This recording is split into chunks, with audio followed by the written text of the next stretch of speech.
नमस्कार। आकाशवाणी चंडीगढ़ से प्रादेशिक समाचारों के साथ मैं रत्तिका। पहले इस बुलेटिन के मुख्य समाचार।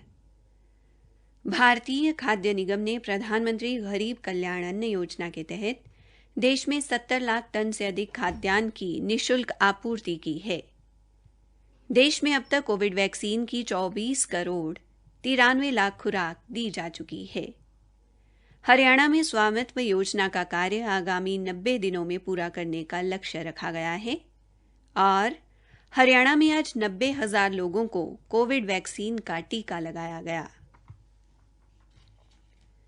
कोविड संक्रमण के मद्देनजर हम अपने सभी श्रोताओं से अपील करते हैं कि वे लापरवाही न बरतें, सभी सुरक्षा उपायों का पालन करें और 44 वर्ष से अधिक आयु के लोग जिन्होंने कोविड वैक्सीन का पहला टीका लगवा लिया है, सही समय पर दूसरा टीका लगवाएं। इन 3 सरल उपायों का पालन करते हुए सुरक्षित रहें। मास्क लगाएं, 2 गज की सुरक्षित दूरी बनाए रखें, बार-बार हाथ धोने और साफ सफाई का ध्यान रखें। केंद्र सरकार ने कोरोना वायरस के संक्रमण और इलाज व सावधानियों से संबंधित कोई भी जानकारी लेने के लिए राष्ट्रीय और राज्य स्तर पर हेल्पलाइन सेवा शुरू की है। राष्ट्रीय हेल्पलाइन का नंबर है 011239780046 तथा 1075। हरियाणा का हेल्पलाइन नंबर 8558893911 है, जबकि चंडीगढ़ का नंबर 9779558282 है। जानकारी लेने के लिए इन हेल्पलाइन नंबरों पर फोन करें। अब समाचार विस्तार से। भारतीय खाद्य निगम ने प्रधानमंत्री गरीब कल्याण अन्न योजना के तहत सभी राज्यों और केंद्र शासित प्रदेशों को 70 लाख टन से अधिक खाद्यान्न की निःशुल्क आपूर्ति की है। प्रधानमंत्री नरेंद्र मोदी ने सोमवार को घोषणा की थी कि देश में लगभग 80 करोड़ लोगों को नवंबर तक इस योजना का लाभ दिया जाएगा।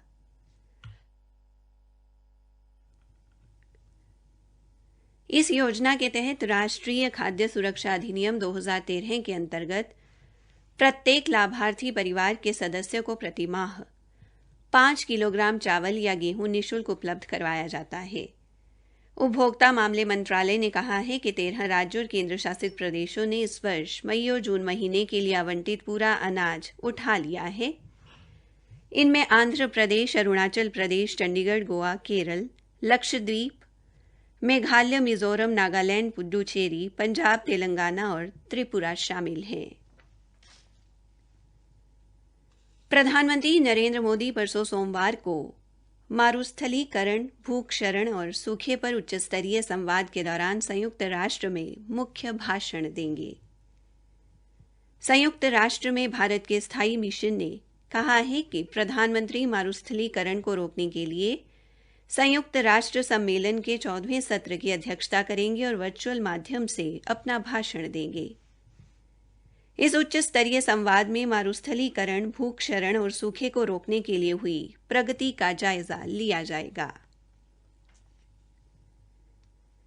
देश में अब तक 24 करोड़ 93 लाख से अधिक लोगों को कोविड की वैक्सीन दी जा चुकी है।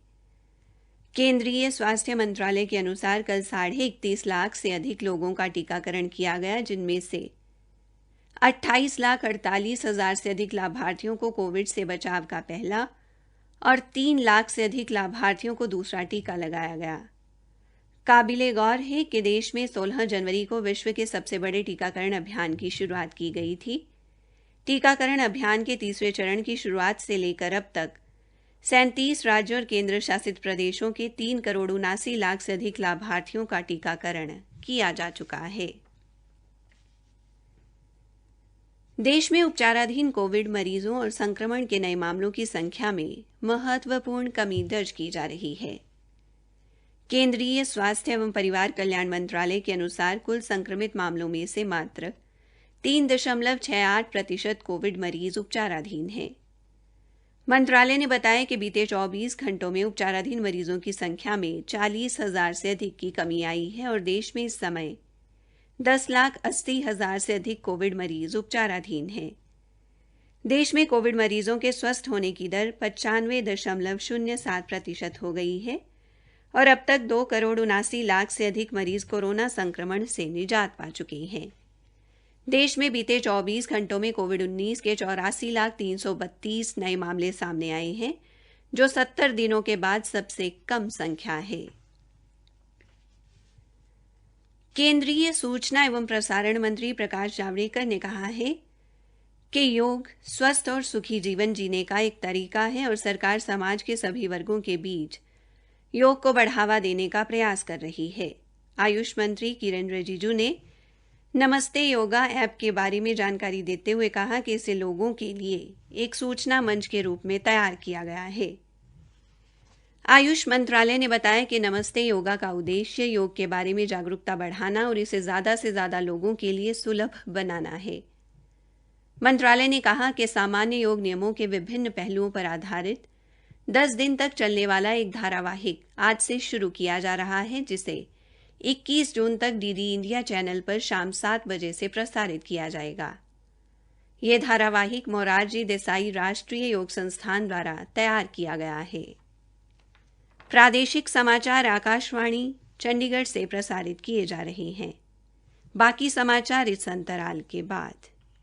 जब आप बच्चों के आसपास धूम्रपान करते हैं तो उन्हें हजारों ऐसे केमिकल से प्रभावित करते हैं जिनसे उनके जीवन को खतरा है। बीड़ी सिगरेट के धुएं में साइनाइड और कार्बन मोनोऑक्साइड जैसे कई जहरीले तत्व होते हैं जो स्वास्थ्य की गंभीर समस्याओं को जन्म देते हैं, जैसे कानों में दर्दनाक संक्रमण, गंभीर अस्थमा और जानलेवा निमोनिया। बच्चों का जन्म के समय कम वजन बीड़ी सिगरेट के धुएं की वजह से भी होता है और ये अचानक होने वाली शिशु मृत्यु के जोखिम को दुगना कर देता है। इसीलिए आज ही बीड़ी सिगरेट पीना छोड़ें। राष्ट्रीय स्वास्थ्य मिशन, स्वास्थ्य विभाग हरियाणा द्वारा जनहित में जारी।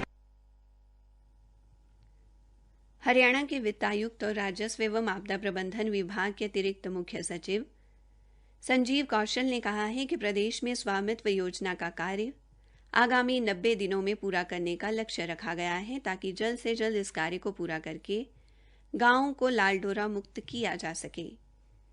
श्री कौशल आज चंडीगढ़ में वीडियो कॉन्फ्रेंस के माध्यम से राज्य के सभी जिलों के उपायुक्तों के साथ विभिन्न योजनाओं के संबंध में समीक्षा बैठक कर रहे थे। उन्होंने अधिकारियों को यह लक्ष्य पूरा करने के निर्देश दिए और कहा कि पूरी लगन और समर्पित भाव से इस योजना को सिरे चढ़ाने का काम किया जाए। श्री कौशल ने बताया कि ये योजना अब पूरे देश में लागू की जा चुकी है और उन्हें पूरी उम्मीद है कि इस योजना का लक्ष्य सबसे पहले हरियाणा राज्य पूरा करेगा।